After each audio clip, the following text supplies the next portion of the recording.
चुनाव के lie detector test की शुरुआत आज एक ऐसी खबर के साथ जो आपको हैरान भी करेगी और परेशान भी। क्या गलत वोट डालने पर कोई शख्स अपनी उंगली काट सकता है? यकीनन इस पर भरोसा करना मुश्किल है, लेकिन ऐसी ही एक खबर जबरदस्त तरीके से वायरल हो रही है और उस खबर के पीछे की सच्चाई क्या है जानने के लिए ये स्पेशल रिपोर्ट आप देखें।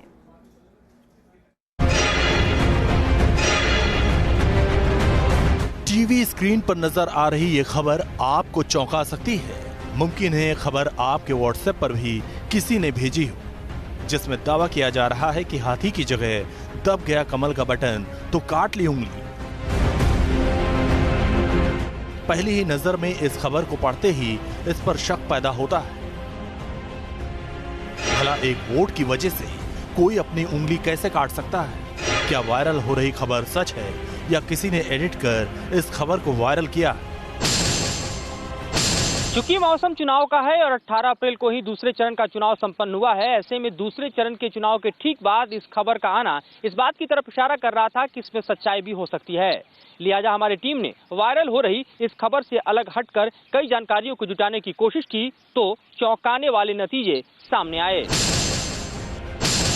पता चला कि तस्वीर में नजर आ रहे शख्स का नाम पवन कुमार है। पवन कुमार बुलंदशहर के अब्दुल्लापुर हुलासन गांव के रहने वाले हैं। तो हमारी टीम निकल पड़ी बुलंदशहर के इस गांव में सच पता करने के लिए। नोएडा यानी हमारे ऑफिस से बुलंदशहर की दूरी महज 70 किलोमीटर थी, लिहाजा अब्दुल्लापुर हुलासन गांव पहुंचने में हमारी टीम को ज्यादा वक्त नहीं लगा।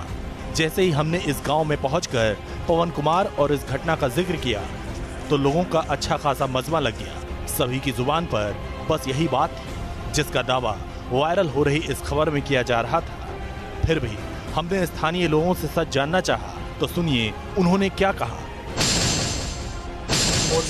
पोलिंग बूथ पे गया था वोट डालने के लिए जी। तो एक्चुअली हुआ कि वोट डालनी थी कहीं और डल गई कहीं और। कहाँ पर? वोट डालनी थी इसको हाथी पर जी, तो इससे गलती से डल गई कमर पर और इसने क्या करा, घर पे आके उंगली काट। गांव वालों के बयान से लगा कि वायरल हो रही खबर में सच्चाई है। इसके बाद हमारी टीम उस पोलिंग बूथ पर पहुंची जिस जगह से पवन कुमार नाम के शख्स ने वोट डाला था। शिकारपुर विधानसभा के इस पोलिंग बूथ पर हमें कोई चुनाव अधिकारी तो नहीं मिले, लेकिन कई पुलिस वाले मौजूद थे जिनकी जुबान पर इसी घटना का जिक्र था। हमारी पड़ताल को और पुख्ता करने के लिए हमने पवन कुमार की तलाश की तो अब्दुल्लापुर हुलासन गांव के लोग ही हमें पवन के घर तक लेकर गए। पवन को देखते ही हमें हमारे सवालों के जवाब मिल गए। इनके बाएं हाथ की उंगली में पट्टी बंधी हुई थी। पूछताछ करने पर पवन हमें उस गंडासे के पास ले गए जिससे उन्होंने अपनी उंगली काटी थी। इतना ही नहीं, पवन ने न्यूज नेशन के कैमरे पर कबूल किया कि उसने ही अपनी उंगली काटी है। इसी गंडासे से क्या उंगली काटी थी आपने? तो हमारी पड़ताल और पवन के बयान से साफ हो गया कि वायरल खबर में जो दावा किया जा रहा है वो सही है। पवन ने ही गलत वोट डालने पर अपनी उंगली काटी थी। Team news nation. तो इस वायरल खबर की तो हकीकत सामने आ गई और ये सच भी निकली। हमारी पड़ताल में आगे बढ़ते हैं। बीजेपी नेता लालकृष्ण आडवाणी की एक तस्वीर सोशल मीडिया पर तेजी से वायरल हो रही है और इस तस्वीर के जरिए ये दावा किया जा रहा है कि बीजेपी ने लालकृष्ण आडवाणी को मंच पर सबसे पीछे बैठने को कहा। लेकिन क्या वाकई इस तस्वीर के जरिए यही हकीकत सामने आती है या फिर इस तस्वीर के पीछे का सच कुछ और बयां करता है? ये रिपोर्ट आप देखें। सोशल मीडिया में वायरल यह तस्वीर आपको चौंका सकती है। यह तस्वीर अपने आप में कई सवाल खड़े कर रही है। इस तस्वीर को लेकर लोग कई तरह के दावे कर रहे हैं। ये दावे और इस तस्वीर के साथ वायरल हो रहे मैसेज क्या है, ये हम आपको आगे बताएंगे। पहले इस तस्वीर को बड़े गौर से देखिए। बाईं तरफ बैठे प्रधानमंत्री मोदी का ध्यान पूरी तरह हाथ में पकड़ी किताब पर है, जबकि बीजेपी अध्यक्ष अमित शाह लालकृष्ण आडवाणी को पीछे की तरफ उंगली दिखाकर कुछ इशारा कर रहे हैं। ये तो रही बात वायरल हो रही तस्वीर की, लेकिन अब बात इस तस्वीर के साथ शेयर किए जा रहे मैसेज की, जिसमें लिखा है अपने बुजुर्ग नेता को पीछे भेज रहे हैं। जिन्होंने पार्टी को खड़ा किया है, मंच पर उन्हें बैठने के लिए जगह नहीं दी जा रही है, उन्हें पीछे भेजा जा रहा है। ये तस्वीर ऐसे समय में वायरल हो रही है जब भारतीय जनता पार्टी पर उसके सीनियर नेताओं के साथ बदसलूकी करने के इल्जाम लग रहे हैं। कांग्रेस अध्यक्ष राहुल गांधी ने तो खुलेआम ये कह दिया है कि लालकृष्ण आडवाणी के साथ की जा रही बदसलूकी के लिए प्रधानमंत्री नरेंद्र मोदी सीधे तौर पर जिम्मेदार हैं। इस तस्वीर की जांच की हकीकत को हम आगे बढ़ाएं, उससे पहले सुनिए कांग्रेस अध्यक्ष राहुल गांधी का वो बयान जो इस तस्वीर के दावे को और पुख्ता करता है। आडवाणी जी नरेंद्र मोदी के गुरु हैं, स्टेज से उठा के फेंक दिया, नमस्ते तक नहीं करते। मैंने देखा अपनी आंखों से, नमस्ते तक नहीं करते हैं। और फिर धर्म की बात करते हैं। कहां लिखा है हमारे धर्म में, कहां लिखा है हिंदू धर्म में कि नफरत फैलानी चाहिए? राहुल गांधी ने जो कहा, यह वायरल तस्वीर भी उसी ओर इशारा कर रही है, लेकिन कई बार जो दिखता है वैसा होता नहीं है। लिहाजा हमने इस तस्वीर के पीछे का सच जानने की कोशिश की। पड़ताल की शुरुआत में हमारे सामने कई सवाल थे। मसलन वायरल हो रही तस्वीर कहां की है? इस तस्वीर को लेकर जो दावा किया जा रहा है, क्या वो सही है या वायरल तस्वीर के साथ गलत मैसेज दिया जा रहा है? अब हमने बीजेपी से इस तस्वीर का सच पता करने की कोशिश की। हम ये जानना चाहते थे कि आखिर वायरल हो रही तस्वीर की हकीकत क्या है। देखिए, ये तो पहली बात कि वो तस्वीर गलत है, सरासर गलत है। ये हैंडीवर्क है जो फेक आईटी सेल चलाते हैं अपोजिशन पार्टीज। हकीकत तो यह है कि भारतीय जनता पार्टी एक वो सिविलाइज पार्टी है जिसमें हमारे जितने बड़े लीडर उनका आदर सम्मान मान होता है और उनके ही मार्गदर्शन पे पूरी पार्टी चलती है। तो इस तरह की बात इस पार्टी में न कभी देखा गया और न कभी होगा। बीजेपी से कोई संतोषजनक जवाब नहीं मिला तो हमारी टीम ने इंटरनेट की मदद ली। जब हमने गूगल में इस तस्वीर को सर्च किया तो इस तस्वीर और तस्वीर के साथ किए जा रहे दावे का सच सामने आ गया। दरअसल ये तस्वीर साल 2014 की है, जब भारतीय जनता पार्टी का राष्ट्रीय अधिवेशन दिल्ली के पंडित जवाहरलाल नेहरू स्टेडियम में चल रहा था। तो क्या उस दिन कोई ऐसी घटना घटी थी जो तस्वीर में दिखाई जा रही है? इसकी तह तक जाने के लिए हमने बीजेपी के राष्ट्रीय अधिवेशन का उस दिन का वीडियो खंगाला। आपकी टीवी स्क्रीन पर नजर आ रहा अगस्त 2014 का ये वही वीडियो है जो वायरल हो रही तस्वीर से हूबहू मेल खा रहा है। इस वीडियो में साफ दिखाई दे रहा है कि अमित शाह आडवाणी को पीछे बने मंच की तरफ जाने का इशारा कर रहे हैं, जहां से उन्हें भाषण देना था। देखा जा सकता है कि आडवाणी मंच पर जाते भी हैं। इस असली वीडियो में भी देखने में ऐसा भी लगता है कि पहले अमित शाह आडवाणी से पूछते हैं कि वो बैठकर बोलेंगे या मंच पर, जिस पर आडवाणी बोलते हैं कि वो मंच पर जाकर भाषण देंगे। जो दावा किया जा रहा है वो गलत है। Team news nation. और क्या आप यकीन कर सकते हैं कि लोकसभा की एक सीट पर 3 चरण में चुनाव कराया जा रहा है? ऐसा ही एक दावा जबरदस्त तरीके से वायरल हो रहा है। किस सीट का यहां पर जिक्र हो रहा है और क्या वाकई ऐसा होने वाला है, इसकी भी पड़ताल हमने की। और क्या कुछ पड़ताल में सच सामने आया, रिपोर्ट आपको बताएगी।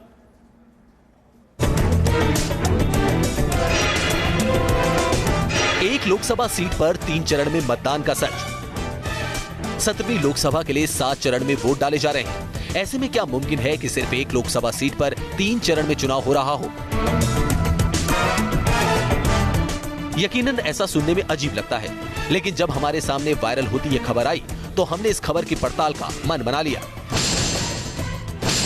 वायरल खबर में दावा किया जा रहा है कि जिस सीट पर 3 चरणों में इलेक्शन होने वाला है वो दरअसल जम्मू कश्मीर की अनंतनाग सीट है। आखिर क्या वजह है कि इलेक्शन कमीशन ने अनंतनाग सीट पर 3 चरणों में इलेक्शन करवाने की सोची है? चुनाव के लाई डिटेक्टर टेस्ट में सबसे पहले हमने अनंतनाग की भौगोलिक परिस्थिति समझने की कोशिश की तो पता चला कि दक्षिण कश्मीर का अनंतनाग करीब 3000 वर्ग किलोमीटर में फैला है। ये श्रीनगर से सिर्फ 53 किलोमीटर की दूरी पर है। अनंतनाग में 16 विधानसभा क्षेत्र आते हैं, जिनमें कुल 12,74,000 मतदाता हैं। अनंतनाग के बारे में ये आंकड़े और भी हैरान करने वाले हैं। बेशक अनंतनाग जम्मू कश्मीर का सबसे बड़ा जिला है, लेकिन ये इतना बड़ा भी नहीं कि यहाँ एक चरण में चुनाव न कराए जा सके। तो फिर क्या वजह रही जो अनंतनाग में 3 चरणों में चुनाव कराया जा रहा है? कहीं वायरल हो रही ये खबर झूठी तो नहीं है? इन सवालों का जवाब तलाशने के लिए हमने चुनाव आयोग की वेबसाइट पर चुनाव के शेड्यूल को बड़े ध्यान से देखा तो पता चला कि अनंतनाग में 23 अप्रैल, 29 अप्रैल और 6 मई को वोटिंग होगी। यानी कश्मीर के इस अकेले जिले में 3 चरण में वोट डाले जाएंगे। चुनाव आयोग ने अनंतनाग में वोटिंग के लिए 1615 मतदान केंद्र बनाए हैं।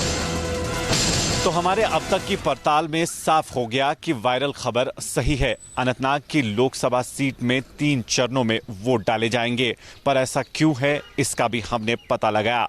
2014 में हुए लोकसभा इलेक्शंस में तकरीबन 28% वोटिंग इस सीट पर हुई थी, पर वोटिंग के दौरान काफी ज्यादा हिंसा हुई थी, जिसमें 25 से ज्यादा सिक्योरिटी जवान जख्मी हुए थे। और इसी को देखकर इलेक्शन कमीशन ने इस बार अनंतनाग सीट पर 3 हिस्सों में चुनाव करने की सोची है।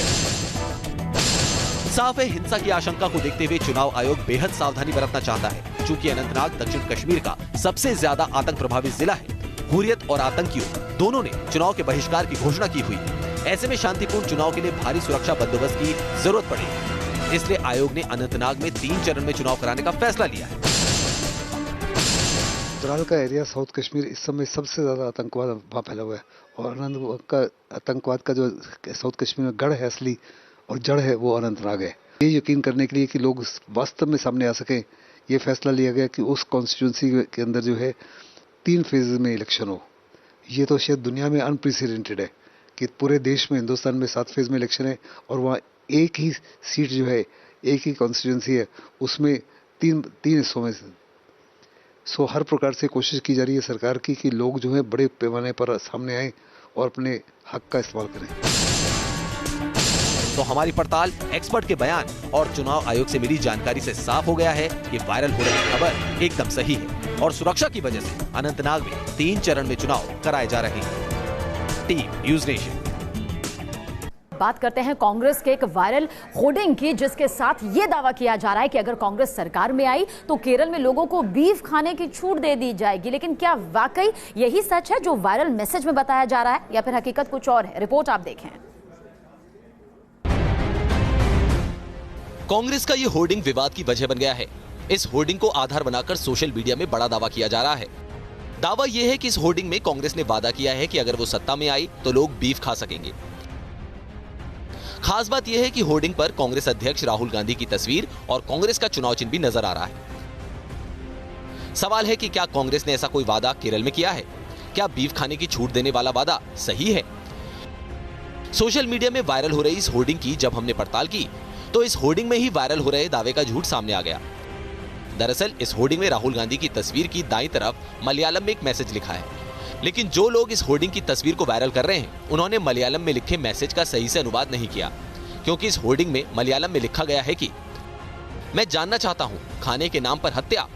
इस देश में, इस जमाने में हमें नहीं चाहिए ऐसी असभ्य राजनीति। ऐसे लोगों को चुने जो भेदभाव न करें। तो हमारी पड़ताल में साफ हो गया कि वायरल हो रही इस होर्डिंग में कहीं भी बीफ खाने की छूट देने वाली बात सही नहीं है। लिहाजा वायरल हो रही तस्वीर के साथ जो मैसेज सर्कुलेट किया जा रहा है वो गलत है। Team news nation.